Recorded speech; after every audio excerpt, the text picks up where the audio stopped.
Hello, ladies and gentlemen. Hope you're all well. So I'm sure at this stage that you've seen so many Supergirl videos, so many reviews bashing it, so many reviews tearing it apart, saying that the DC universe is dead, and that's all very true. And this is not going to be another review of Supergirl, because quite frankly, I didn't watch it. You're probably saying, how can you talk about the Supergirl movie if you haven't watched it? Well, that's kind of the point. When I saw that Supergirl cameo in last year's Superman movie, which was terrible by the way, I knew that I was not going to watch this movie. I don't want to see a drunk whore Supergirl. I want beautiful, heroic, uplifting Supergirl. Now, the original Supergirl movie from 1984 is not a good movie. In fact, it's really bad. But at least it had two great things going for it. Number one, Helen Slater's Supergirl. It's like she was taken straight out of the comics. She was beautiful, she was heroic, she was inspiring, she was a very likable character.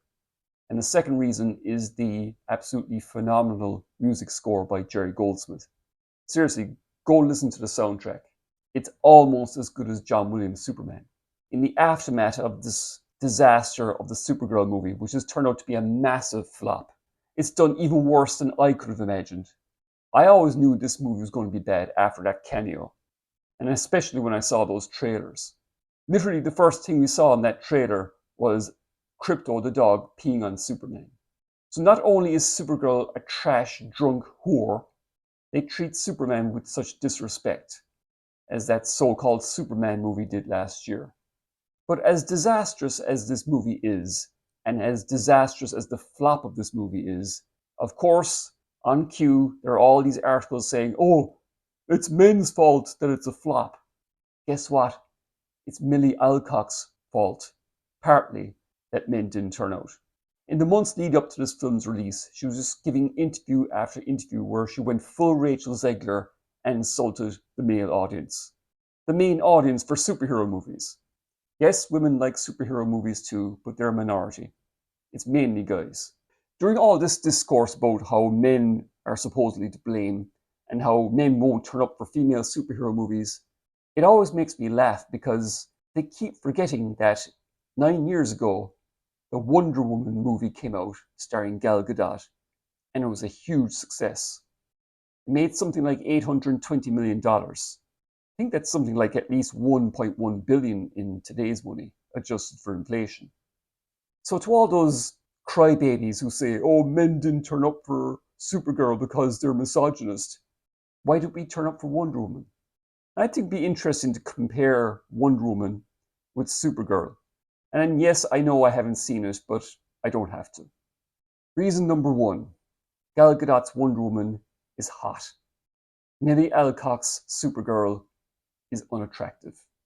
Now, putting aside her supermodel good looks, Gal Gadot is not the greatest actress in the world, is she? Max Lord, you're putting yourself and everyone else in grave danger. I need you to give me the stone.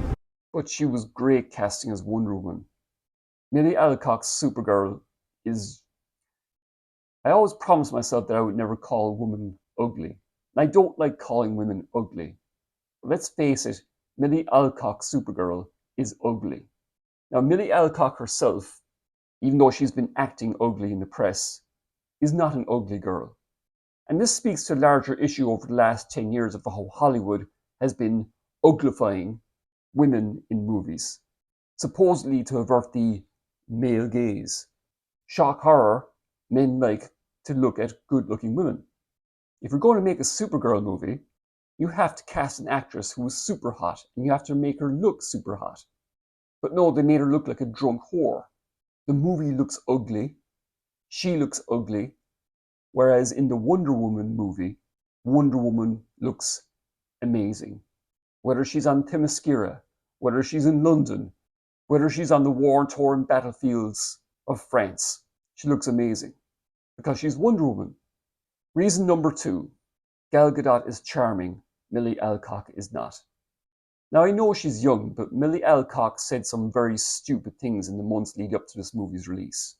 You've all probably heard people compare her to Rachel Zegler, and that's a very good comparison. You'd think the studio and she herself would have learned from the disaster of Snow White last year. And let's face it, the main reason why Snow White fared terribly last year at the box office was down to Rachel Zegler. You know, the original cartoon came out in 1937, and very evidently so. There's a big focus on her love story with a guy who literally stalks her. Yeah. Weird.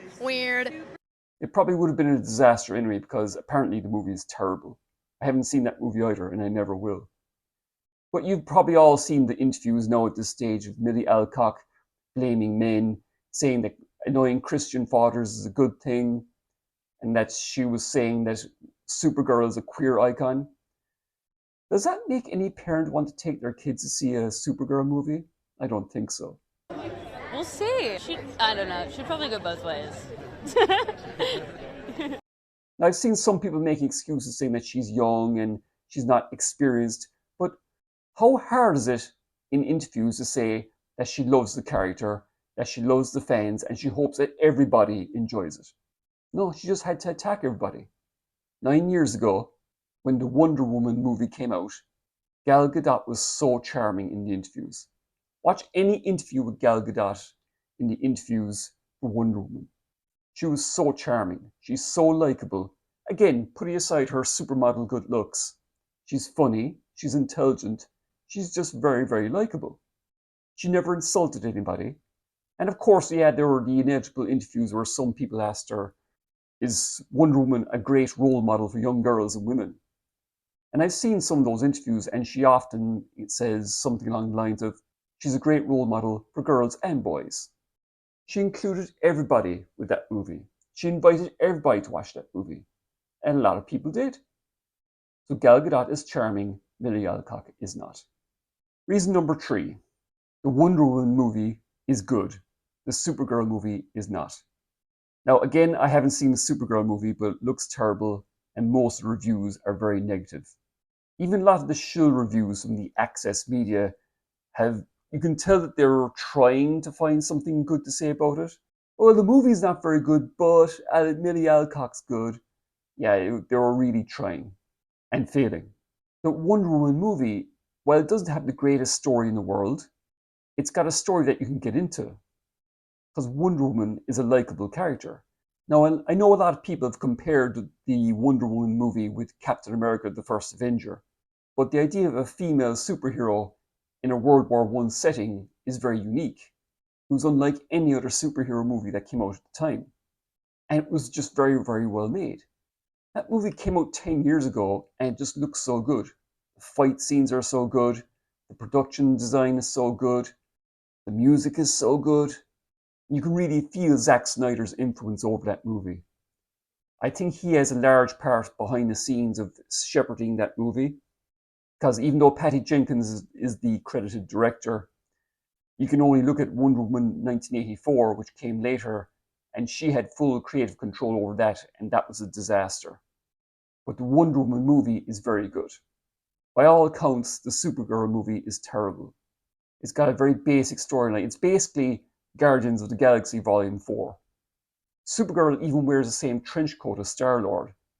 She's just a drunk whore, and she has to save her dog, which was essentially the same plot as last year's Superman movie. And let me tell you something. You have to work really hard to make me dislike dogs. I love dogs. But Krypto is fucking annoying in that Superman movie. And when I saw the trailer for this Supergirl movie, I was going, no, I'm not going through that again. Jesus, is James Gunn going to make Krypto the dog the focus of every DC movie? I don't think he's going to get the chance, quite frankly. Because after a flop like this, I think his days are numbered. So yeah, Wonder Woman is a good movie. Supergirl is not. Reason number 4. The Wonder Woman movie does not denigrate men. In fact, the Wonder Woman movie, despite being a female superhero movie, the one thing it does get right that all these other female superheroes get wrong is that the men are heroic. We see heroic men fight in World War I.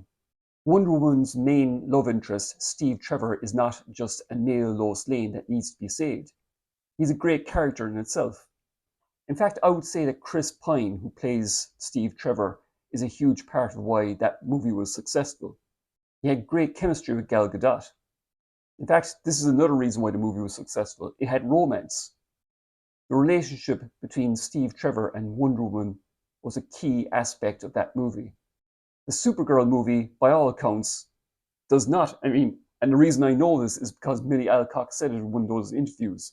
She was so proud of the fact that it doesn't have a male romantic interest.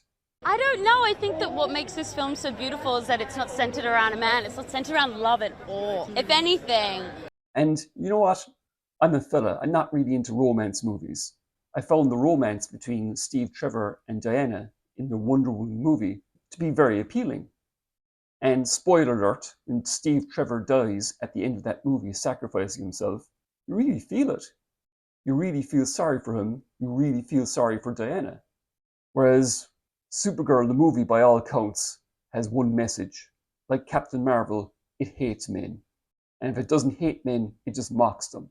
Every scene with Superman in that movie is just there for him to be mocked and humiliated. Reason number 5. Supergirl had a terrible introduction in last year's Superman movie. Not only was that a bad movie, but her 1-minute cameo put me off completely. And I'm sure I'm not the only one. Obviously, I'm not the only one, considering how badly the movie is done. I said, no, I'm not watching this. It left a bad taste in people's mouths. No matter how good the Supergirl movie was going to be, it was always going to be a hard sell to audiences. Thanks for watching him, bitch! In contrast, although Batman v Superman, the movie which came out before Wonder Woman, that movie was very divisive. But even the harshest critics of that movie really liked Wonder Woman's introduction. When she comes in at the end and helps Superman and Batman fight Doomsday, that was just epic. She's not in that movie much because that movie basically focuses on Batman and Superman. But even people who didn't like the movie thought, oh, she was interesting. And when her movie came out next year, people enjoyed it. And let's face it, that wasn't an easy thing to do because Batman v Superman was divisive. So the Wonder Woman movie did not have a lot of goodwill going in. But despite that, it succeeded because it was good, because Wonder Woman was portrayed well, because Gal Gadot was charming, she was charming in interviews, and it was a standalone film that people enjoyed. You didn't have to watch any other movie. Whereas with Supergirl, like I said, it just left a bad taste in people's mouths. And they were on an uphill struggle to get audiences interested. And now going to Man of Tomorrow, the Superman sequel coming out next year, there's absolutely no momentum. I would guess that James Gunn is done after that movie. The only reason that he's not done now at this stage is because they're busy filming. They can't just cancel it. But then again, there's a precedent for that too. Just look what happened with Batgirl. What do you think? Why do you think the Supergirl movie flopped and Wonder Woman succeeded? Let me know in the comments. And if you enjoyed this video, please give it a like. Consider subscribing if you haven't done so already. Share this video out there, and I'll see you all next time. Bye for now.